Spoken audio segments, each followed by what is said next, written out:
उगते हुए सूर्य का ध्यान करते हुए गायत्री महामंत्र साथ साथ ओम भूर्भुवः स्वः तत्सवितुर्वरेण्यं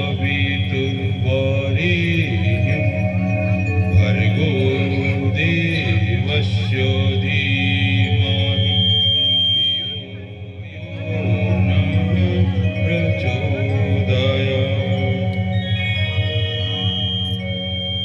परम पूज्य गुरुदेव, परम वंदनीय माता जी के सूक्ष्म संरक्षण में आप सभी लोग इस पंचकुंडी गायत्री महायज्ञ का आयोजन कर रहे हैं। 9 कुंडी गायत्री महायज्ञ का आयोजन कर रहे हैं, अपनी आहुति प्रदान कर रहे हैं। सबसे ज्यादा मात्रा में शक्ति स्वरूपा बहनें यहाँ पे उपस्थित हैं। हम सभी अखिल विश्व गायत्री परिवार गोरखपुर की तरफ से आपका स्वागत अभिनंदन करते हैं और इस शक्ति स्वरूपा बहनों का चरण वंदन करते हैं कि आप लोग बहुत ही सौभाग्यशाली हैं।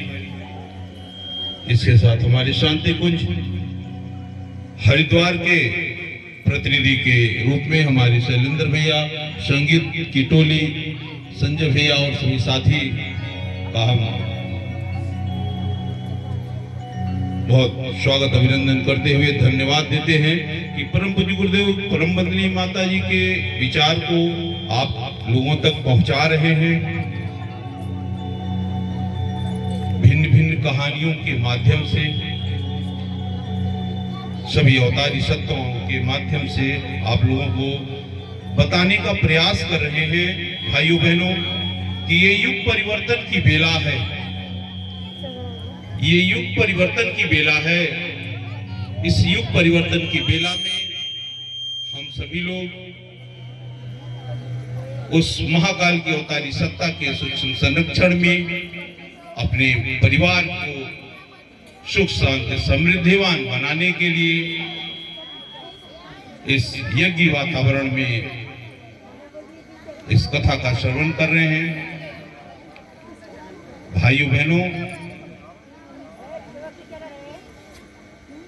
गायत्री यज्ञ जिस गांव में होता है उस गांव का दिन बदल जाता है। उस गांव में खुशहालियां आ जाती हैं। उस गांव में सुख समृद्धि हर घर में पहुंच जाती है। हम बहुत ही आप लोगों का धन्यवाद दे रहे हैं कि ये 3 दिन के कार्यक्रम में आप सभी लोगों ने अपना बहुमूल्य समय दिया है और सफल आयोजन किया है। इसके लिए हम हृदय से आप सभी का आभार धन्यवाद व्यक्त करते हैं। आप सभी लोग बस एक बात हमें बताएं कि आज तक आप लोगों ने किसी का सहयोग किया है कि नहीं किया है? कितने लोगों ने सहयोग किया है? हाथ ऊपर करें। हाथ बड़ा दबा हुआ दिखाई दे रहा है भाई, थोड़ा ऊंचा कीजिए, दिखाई दे हमें भी। बहुत बढ़िया। और कितने लोगों ने सहयोग लिया है? कोई सहयोग नहीं लिया है, केवल दिया ही है। बहुत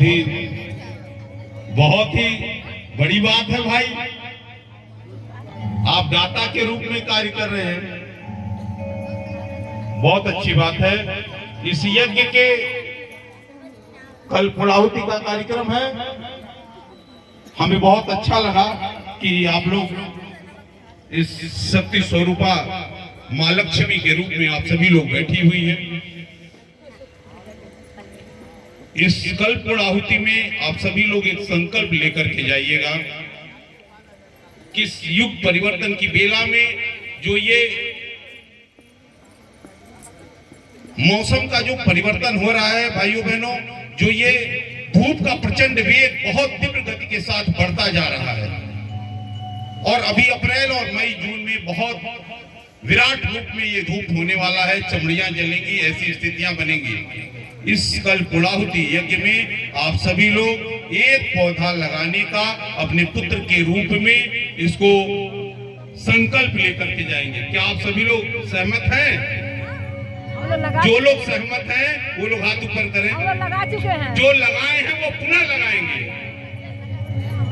या इस कार्य से सारी ऋषि सत्ताएं, सभी इष्ट, सभी देवी देवता प्रसन्न होंगे जब हमारे भाई, हमारे परिवार, हमारे समाज के लोग इस मौसम के परिवर्तन से अपने आप का बचाव महसूस करने लगे। भाइयों बहनों, ये बहुत बड़ा यज्ञ है, ये बहुत बड़ा यज्ञ है। इस यज्ञ की पूर्णाहुति में आप सभी लोग एक एक पौधारोपण का संकल्प लेंगे। सहमत है बात से? चलिए, परम पूज्य गुरुदेव की, परम वंदनीय माता जी की बहुत बहुत आभार, बहुत बहुत धन्यवाद आप लोगों को कि हमारे आने से कम हमारी एक बात आप लोगों ने सुना, इसके लिए बहुत बहुत धन्यवाद है। भाइयों से भी अनुरोध करेंगे, क्योंकि बिना भाइयों के बहनें भी अकेली महसूस करती हैं। उन भाइयों का भी बहुत बहुत धन्यवाद जो अपनी धर्मपत्नी, बहन और माँ को यहाँ तक पहुँचाने का कार्य किए हैं। उनका भी बहुत बहुत धन्यवाद है। बहुत बहुत शुभकामनाएं हैं, बहुत बहुत मंगल कामनाएं हैं आप लोगों को। भाइयों बहनों,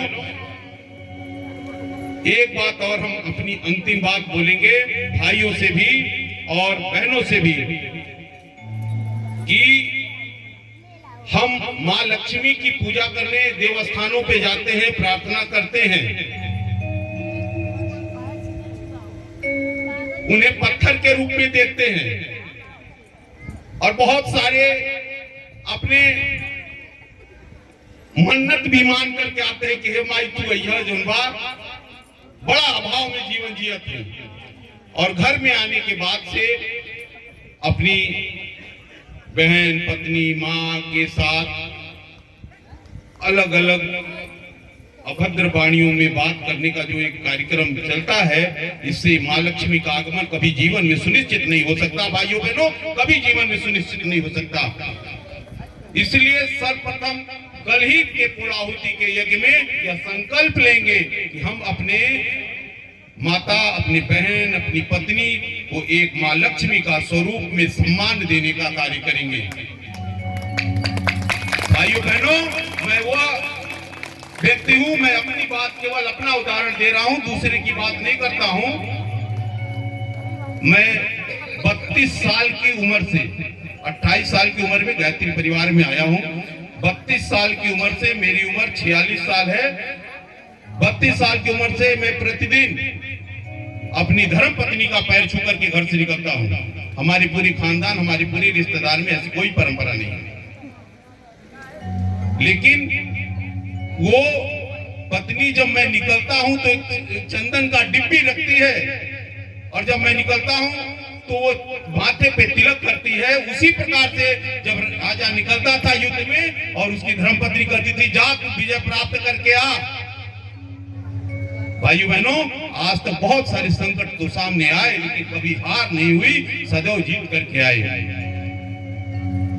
तो जिस दिन हम अपने घर के बहन, बेटी और माँ के इज्जत करना शुरू कर देंगे, सहज भाव में बात करेंगे, समस्याएं सबके सामने है, कोई बचा नहीं है, कोई भी व्यक्ति नहीं बचा है। जिसके सामने पैसा है वो भी परेशान है, नहीं है वो भी परेशान है। लेकिन अपने घर में, अपने परिवार के बीच में जितना समन्वय, जितनी सादगी के साथ हम बात करके, जब हम थके हारे आते हैं और पत्नी हमको एक गिलास पानी देती है तो सारे मेरे दर्द दूर हो जाते हैं। तो उसका सम्मान भी तो होना चाहिए। और जब मेरी पत्नी खुश रहेगी, जब मेरी पत्नी संतुष्ट रहेगी, तो मैं 12 बजे क्या 1 बजे रात को, 2 बजे रात को भी घूमता रहूंगा निश्चिंत, क्योंकि वो पूरा घर संभाली रहेगी, सभी बच्चों को खाना खिलाई रहेगी।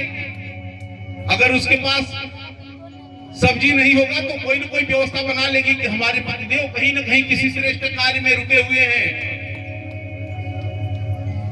तो भाइयों बहनों, इस चीज का थोड़ा सा प्रयास करने की जरूरत है। हम कोई आदेश और निर्देश नहीं दे रहे हैं, क्योंकि प्रतिदिन एक नया परिवर्तन करना चाहिए जीवन में, जिससे नया आनंद आए और जीवन को आनंदमय तरीके से जिया जाए तो बड़ा मजा आता है। परिवार निर्माण सर्वप्रथम है। हमारा परिवार खुश तो समाज भी खुश, क्योंकि दिन भर तो आप आजादी में घूम लेते हो, जब शाम को 5 बजे घर की तरफ चलते हो तब याद आता है हमारी पत्नी यदि बाप से सब्जी ना निकल बाटी, हाँ हो काम कर ले, अरे बड़ी बिगड़े, अच्छा कहीं दे फंस गई। समस्या आ गया है, बस बहुत सारी बातें हैं। तो जब हम लौटते हैं शाम की तरफ तो ये निश्चिंतता का भाव होगा जब हम पत्नी का सम्मान करेंगे, वो मेरी इज्जत को सदैव बचाने का कार्य करेगी और करती ही है, करती ही है। अगर पति मुस्कुरा रहा है तो उसमें पत्नी का बहुत बड़ा योगदान होता है। तो बहने, आप सभी शक्ति स्वरूपा हैं। मैं आप सभी लोगों का चरण वंदन करके प्रणाम करता हूँ। इस यज्ञ आयोजन को आप सभी लोगों ने मिलकर के सफल बनाया है। हमारे भाइयों की बातों को गहराई से सुना है, इनके गीत संगीत को सुना है। बहुत बहुत शुभकामनाएं। चरण वंदन करते हुए बहुत बहुत आप लोगों का आभार, धन्यवाद।